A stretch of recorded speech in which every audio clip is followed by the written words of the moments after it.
It's been confirmed that the leaders of the main political parties have now signed and delivered a letter to the Secretary of State, Karen Bradley, calling for her to legislate to give compensation to historical institutional abuse survivors.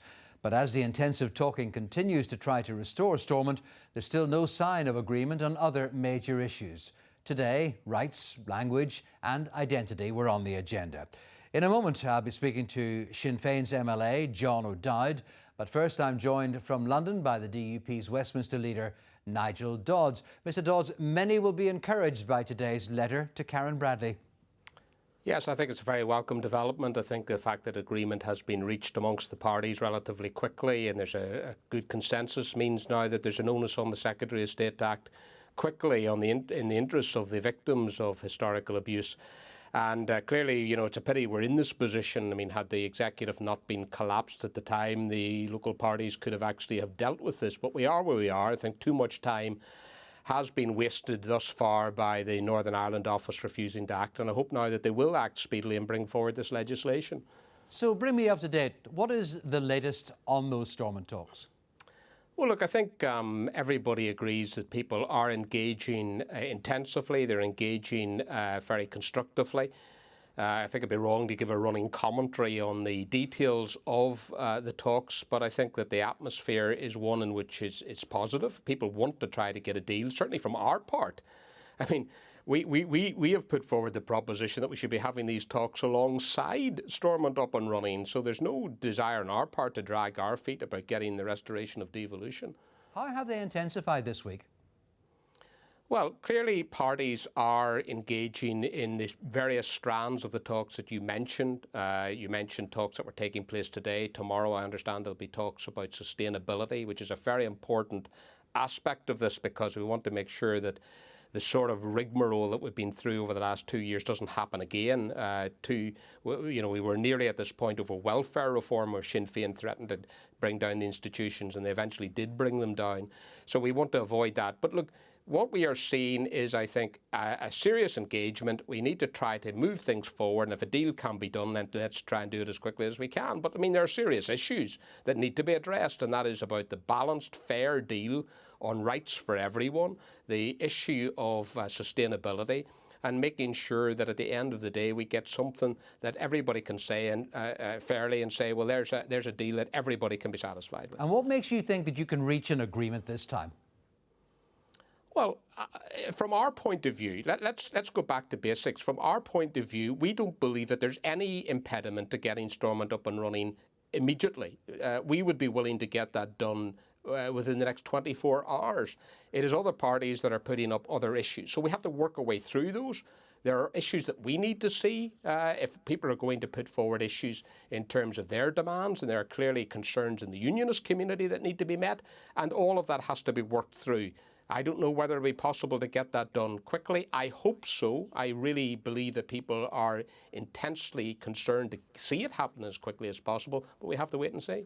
Now, the DUP and Sinn Féin both introduced a mitigation, and that was to offset the worst excesses of welfare reform. That runs out next March. Without an executive, would you cross your own red line to ensure that you were back in government, that mitigation could continue? Well, I believe that, again, just as with HIA, we could ensure that that would be done one way or the other, whether it's at Westminster or at the Assembly. Remember, welfare reform, one of the ways out of the last impasse when Sinn Féin threatened to bring down the institutions was that welfare reform issues were actually sent over to Westminster for direct rule. I mean, there's the irony in that, isn't there? So one way or other, this matter will be dealt with. I'm very confident of that.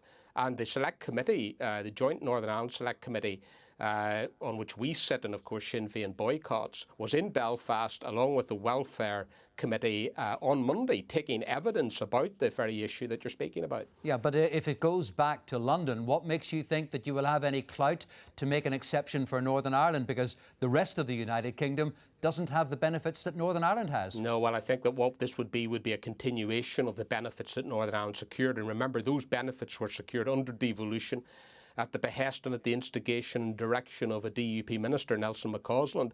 And we're very concerned to make sure those mitigations remain in place. And one way or the other, I'm sure that they will do. Do you have to be back in government for them to continue, or can you take the easy option and just pass it over to a select committee in London?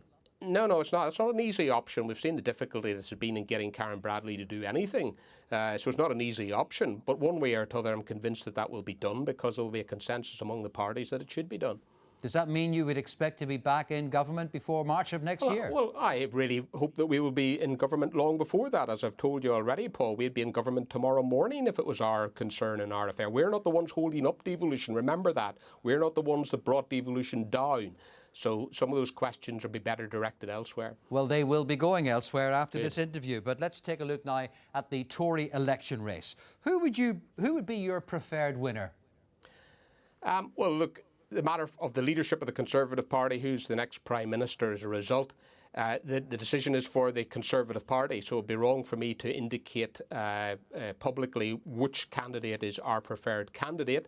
We have made it clear that we will work with whoever is leader of the Conservative Party in the interests of the country and of Northern Ireland. But you must have some idea of who you would like to be working with. Oh, well, look, we will have personal preferences. I have very good relations with the vast majority of all of the candidates that are in place in running in this contest. Some of them I know extremely well. I'm encouraged that all of them, bar one or two, recognise the serious deficiencies in the previous withdrawal agreement that Theresa May negotiated, and all want to address that and deal with it. And I think that's a very, very encouraging sign, and I think we'll be able to work with whoever the Conservatives elect as leader. The market leader is Boris Johnson. Can you be sure that he will stand with you over the backstop? Well, whether people stand with us or not, they've proved that if they try to get things through the House of Commons without our support, they'll find that they can't get through the House of Commons. Theresa May tried that 3 times and she was defeated. So I think the proof of the pudding is in the eating. I think that Boris or whoever else may become leader knows well the arithmetic of the House of Commons, and they know what needs to be done, and we will work very, very assiduously, closely and intensively with them in trying to get Brexit done in a sensible way that gets a good deal for Northern Ireland and a good outcome. But you do know that he could be turned whenever it came to the backstop, because you had him on your side earlier in the debate, but then he turned. Well, whatever about happened in the past, the reality is he knows. I've had many a discussion with him and others alongside him. They know that they can't get it through the House of Commons. That's the reality, Paul. Focus on what actually happened, regardless of what they wished to happen. What was the outcome? It led eventually to the resignation and the fall of Theresa May herself. They know what fall is in fate for them if they were to pursue exactly the same policy. So that's why they're dedicated and committed to not following that policy and to try to get changes, which is, of course, is the sensible But maybe approach. they also know that the European Union has said, no, there will be no renegotiation. So how do you square that? Well, I mean, of course they'll say that at this stage. I have absolutely no surprise that they would say that. I would expect them to say that. I wouldn't expect them to say anything different. Anyone with an ounce of common sense wouldn't imagine that they would do that. But let's wait and see. We saw in the run-up to the last European Council, when there was the possibility of a no deal, how that the French took one position, the Germans another, the Irish were trying to bring people together and do all sorts. There was differences of opinion within the European bloc, and we've heard already from Jeremy Hunt and others about their conversations with Merkel. We've heard today the European Commission, it's been reported, saying, well, if it's an event of a no deal, we'll have to look at solutions which avoid borders. Exactly the point that we're making and saying, well, why are you insisting on a backstop then? So all of these things are possible when reality dawns and when we have a new Prime Minister and the arithmetic is what it is and people realise that we want to get a deal. All of us do, but it has to be a deal that all of us can agree with. Well, what difference do you think a new Prime Minister would make? How would he or she succeed where Theresa May failed? Well, because everybody knew that Theresa May had changed her position from saying that a no deal was better than a bad deal to one being prepared to accept any deal. And once people knew that, of course, then they were prepared to dig in on a bad deal.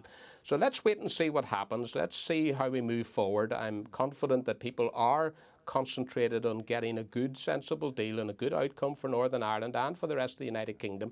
And that's what we've got to concentrate on, learning the lessons of where Theresa May went wrong and why she failed in terms of the House of Commons and getting the agreement through. Remember, you don't have an agreement whatever Europe and anyone else may say, unless it's agreed by both sides. It's only been agreed by one side, so it's only a proposition at this stage. Under the confidence and supply arrangement that you have with the Tories, you've managed to secure the pensions triple lock and the winter fuel payment in the past. Could that be extended to the BBC licence fee being free for over 75s? Well, of course, the BBC took over control of that as part of a deal in 2015 with George Osborne, something that he shouldn't have done, but he devolved this to the BBC, and the BBC, of course, have taken the first opportunity to stab pensioners in the back by taking away the over 75s free TV lounges, except for those in pension credit. We're opposed to that. Would that be on your shopping list? We're opposed to that, but we will talk to the government about that and a number of other issues, because we're here in the House of Commons taking our seats to deliver for Northern Ireland. OK. Nigel Dodds in London, thank you very much indeed. Well, listening to that interview, Sinn Féin's Brexit spokesman John O'Dowd. Well, to start with you, what do you make of what you've just been hearing there?